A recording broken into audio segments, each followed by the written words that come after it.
Orang Orang malah jadi ada, takut datang.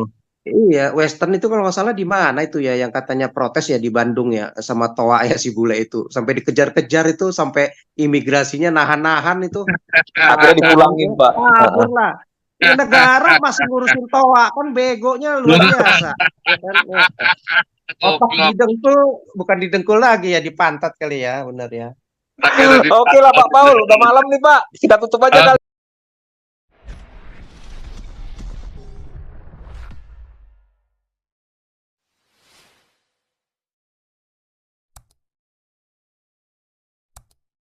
Dijarah suruh pergi begitu saja kan begitu dia mikir lah begitu ya saya rasa Iya, mungkin orang Israel kalau mau invest di negara-negara Muslim mikirnya ribuan kali kali ya begitu ya.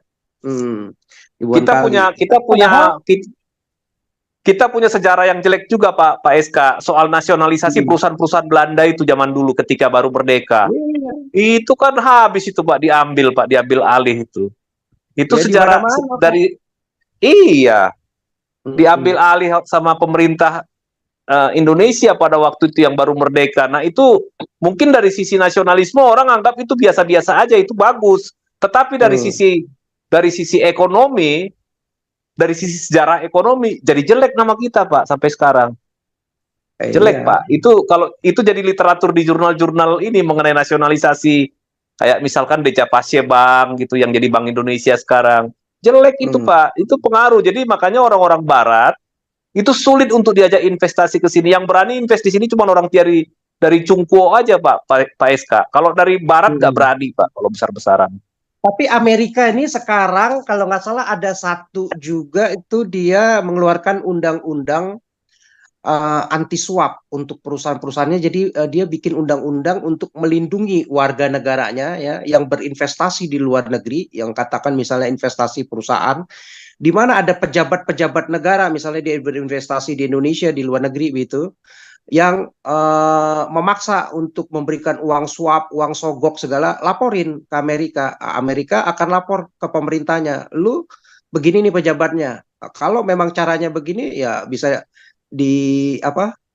Diprotek sama ininya ya, sama pemerintahnya begitu. Ya bisa-bisa mungkin kalau masalah besar ya bisa sampai perang itu ya. Artinya lu mau pakai cara apa nih? Mau pakai cara diplomasi yang benar ya. Artinya dia bagus. Dia memberikan undang-undang itu untuk diterapkan juga di seluruh dunia. Jangan sampai orang-orang Amerika itu punya nilai yang rusak ya, merusak dunia begitu dengan suap, dengan korup begitu. Nah, jadi dia melindungi begitu. Nah, itu yang apa kita banyak ya nilai-nilai yang bisa dipelajari dari nilai-nilai yang dibangun negara-negara Western ini ya, Amerika, Eropa ya, begitu. Ya, Kalau nilai-nilai negara-negara hadun, Yudeo-Kristiani lah, Pak. iya, Mm-mm. negara-negara ya itu semua kan pasti dari Kristiani ya, dari Alkitab kebanyakan tuh ya nilai-nilainya Iya, mereka. Nah, tapi kalau kita nggak bicara agama lah ya, kalau bicara iya. nilai kadrun mah mana ada, nggak ada yang bisa jadi bagus begitu ya. Yang ada orang investasi gimana caranya kalau udah ini habis manis sepa dibuang lu, ya kan?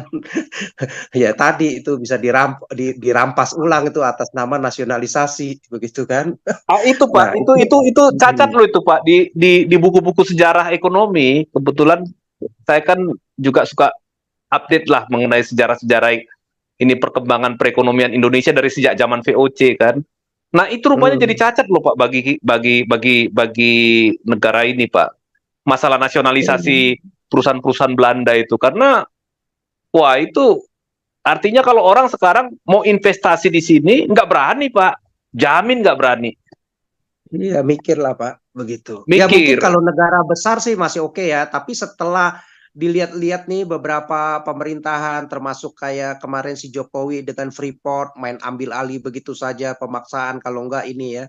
Orang juga mikir, dia pikir dia pintar. Oh, cuman berapa miliar US dollar sih, tapi abis itu dia nggak mikir ribuan US dollar yang orang mau berinvestasi diperlakukan seperti itu lu enak aja main ambil alih seolah-olah nama lu hebat itu ya wah ini nasionalisasi begitu. Kalau nggak lu bikin smelter kalau lu nggak bagi gua 50% 51% sekarang sahamnya. Nah, pokoknya gue bikin susah dengan macam-macam aturan Saya lah segala macam. kadang-kadang Nah, bingung ya Pak itulah. SK mengenai Nah, smelter ini. Teman saya yang main tambang itu pada hampir hancur semua itu Pak gara-gara bikin smelter ini Pak. Bukannya kita jadi bikin uang malah malah perusahaan-perusahaan kawan-kawan ini jadinya jadi ini terganggu semua cash flow-nya Pak SK gitu. iya, jadi dia pikir si Jokowi ini pintar, ya. Dan buat orang-orang bodoh sih pintar, kelihatannya nasionalis untuk sesaat, begitu ya. Wah, nasionalis Iya iya bangga iya. nih bisa ngalahin perusahaan-perusahaan asing, begitu kan? Bisa menekan perusahaan-perusahaan asing, bisa tidak dibodohi lagi sama perusahaan asing kan bahasa-bahasanya seperti itu. Padahal dia nggak mikir dengan perlakuan dia seperti itu kan tersebar di seluruh dunia, apalagi di bidang investor-investor yang besar. Itu kan mereka kan punya para analis-analis yang Oh membaca iya, berita, begitu ya. Berita tiap hari itu kan pasti betul. dibaca, apalagi masalah Freeport segala macam. Ya, akhirnya mereka bisa melihat, wah berita-berita gini kalau gue invest di sini bisa digituin dong. Sekarang aja gue dibayar-bayarin untuk invest, naruh gue duit begitu gue udah bertahun-tahun gue udah invest di gini, belum balik modal, belum BEP, tahu-tahu dia bikin berubah lagi aturannya. Ya udahlah, nggak usah aja sekalian. Nah, dia nggak mikir itu kerugiannya malah puluhan ribu triliun yang dia dapat cuman sekarang paling ratusan triliun begitu. Nah, kalau Nah, menurut itu kita kan dia ini Pak. Itu bodoh. teori yang dia nggak punya Pak. Nah, mungkin kalau Iya. kalau Pak SK kan karena memang orang bisnis, hitungannya pasti sampai ke sana Pak SK gitu. Tapi kalau dia nggak punya hitungan sampai ke situ, dia berpikir itu pencitraan sesaat Pak saya kira gitu ya. Iya, Seolah-olah dia hebat bodoh. bisa nasionalis Ah, ini kan. Tapi dia nggak ngerti di sana itu orang-orang yang mau invest tuh mundur semua udah nggak jadi gitu. hmm.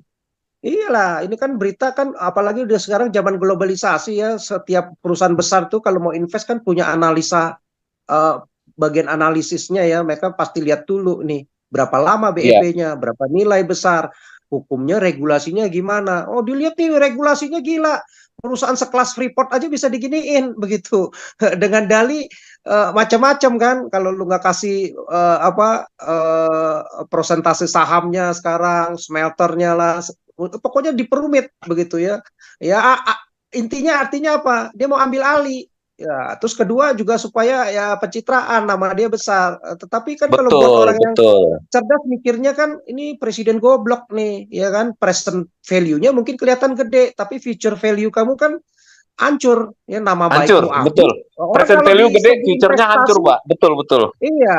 Sekarang kalau segi investasi, segi dagang di mana-mana itu kredibilitas. Orang dijaga dulu. Jangan sampai lu sebagai perampok, lu sebagai tukang bikin onar di situ ya. Gua nggak seenaknya saja bikin aturan nggak jelas begitu, berubah-berubah. Ya, orang kan ngelihat akhirnya. Ya hancur lah future value itu yang paling tinggi ya nilainya. Kenapa Amerika, Eropa itu berani bayar mahal present value-nya itu karena dia gimana jaga kredibilitasnya. Dia jaga bagaimana itu apa agreement itu benar-benar di di dipegang, dijaga begitu. Jangan di tengah jalan roba-roba seenaknya. Ya dablek lah gitu. Iya, dia nggak mikir soal reputasional risk-nya itu, Pak. Hmm. Ini yang nggak dipikirin. Yang penting kelihatannya nasionalis. Kita udah sekarang udah ambil saham 55%. Wah, hebat, tepuk tangan Iya. gitu. Ini kan sebenarnya hancur ini Pak. Ini sekarang kan ya pembangunan infrastruktur paling kelihatan infrastruktur ya. Airport mungkin agak kelihatan bagus. Kantor-kantor sekarang mungkin kelihatan bagus ya. BUMN-BUMN itu banyak duit. Termasuk ormas-ormas Islam, Muhammadiyah, sekolah semua dikasih support bagus. NU, madrasah, wah itu bagus. Dikasih lab-lab komputer bagus-bagus ya. Termasuk ASN bagus. Nah, tapi dia nggak mikir ini ya dengan infrastruktur ini utang besar ya kan. Nah, utang ini mesti ditutup lagi dengan utang. Utangnya ini bagus kalau memang produktif ya. Ya mungkin infrastruktur cukup produktif membantu distribusi. Tetapi sekarang kan yang problem kan industri-industrinya mati. Ya, jadi apa nilainya yang ada kembali lagi yang dijual apa? Ya sumber daya alam. Ya sumber daya manusia nggak bisa dijual. Yang ada babu-babu yang dijual murah-murah. ya harkat Jadi martabat setuju udah Pak SK. Jadi hancur. gini, Ya, harusnya waktu mau bangun infrastruktur dilihat juga kira-kira tingkat pertumbuhan industrinya seberapa besar. Jadi infrastruktur ini ngikutin perkembangan pertumbuhan industrinya. Jangan dibangunin infrastruktur semua, industrinya mati Pak kayak sekarang ini. Jadi iya, mana bisa semua tiru. dana penerimaan kita itu, dana masyarakat itu digunakan untuk infrastruktur. Sampai ya anak-anak kecil problem stunting kan, kurang makan semua kan. Nah itu ya itu kembali lagi ke zaman seperti dulu Pak, model kayak zaman orde lama dulu apa itu mercusuar gitu kan. Jadi balik Iya, balik ke model-model seperti itu. Jadi ya sekarang masyarakat sudah mulai sadar tapi sudah terlambat Pak SK gitu, sudah terlambat gitu. iya, kalau cuman ngebangun infrastruktur ya pelabuhan, pesawat segala, ya itu mah gampang, tinggal koordinasi perintah begitu ya, asal ada duitnya. Nah, yang kamu mesti bangun itu, ya itu kalau ngebangun itu bagus kalau kamu punya duitnya banyak. Ini kan masalahnya kamu ngutang, ya utangnya yang digedein untuk ngebangun itu Betul, problemnya. betul, Nah, betul Pak sekarang SK. utang itu sebenarnya kalau mau utang itu mesti produktif. Gimana itu ya? Itu mesti industri yang dihasilkan. Nah, banyak industri ini kayak Jepang, kayak Korea, kayak China. Semua industri rumah tangga, industri manufacture, apa katakan, misalnya bangunan, industri kesehatan, apa chemical, industri apalagi misalnya furniture, industri apa semua yang bisa diekspor begitu loh. Ya kan? Dibangun pariwisatanya benar-benar bisa mengundang, ya kan? Yang dulu katanya berapa juta tuh mau ngelebihin Malaysia, kayaknya nggak, sampai dia udah pengen habis pensiun nggak melebihi Malaysia juga kayaknya ya, Ya sama gimana mau Thailand aja melebihi, ketinggalan jauh bagaimana ya. mau bisa melebihi Malaysia Pak, mau bikin wisata syariah katanya kan mau gimana? Ya Iya, susah. Orang orang malah jadi ada. takut datang. Iya, Western itu kalau nggak salah di mana itu ya yang katanya protes ya di Bandung ya sama toa ya si bule itu sampai dikejar-kejar itu sampai imigrasinya nahan-nahan itu Akhirnya kabur ya, dipulangin Pak. kabur lah. Ini negara masih ngurusin toa kan begonya luar biasa. Ya kan? Ya. Otak Goblok. didengkul bukan didengkul lagi ya di pantat kali ya, benar ya. Pakai dari Oke lah Pak Paul, udah malam nih Pak. Kita tutup aja Oke kali ya. lah, ya, ya, ya, ya. Luar biasa. Iya.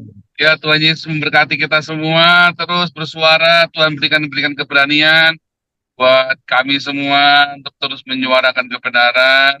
Dan Tuhan Yesus pimpin Pak Jokowi dan Pak Prabowo dalam masa transisi ya ini. Dalam nama Tuhan Yesus, amin. Terima kasih semuanya. Amin. Terima kasih Maaf ya semuanya, Pak, Pak Paul, Pak ini SK, ya. Oke, Pak God bless you Andi, semua. dan teman-teman di YouTube. God bless you semuanya. Pak Andi segala ya, Fedora dan yang lain.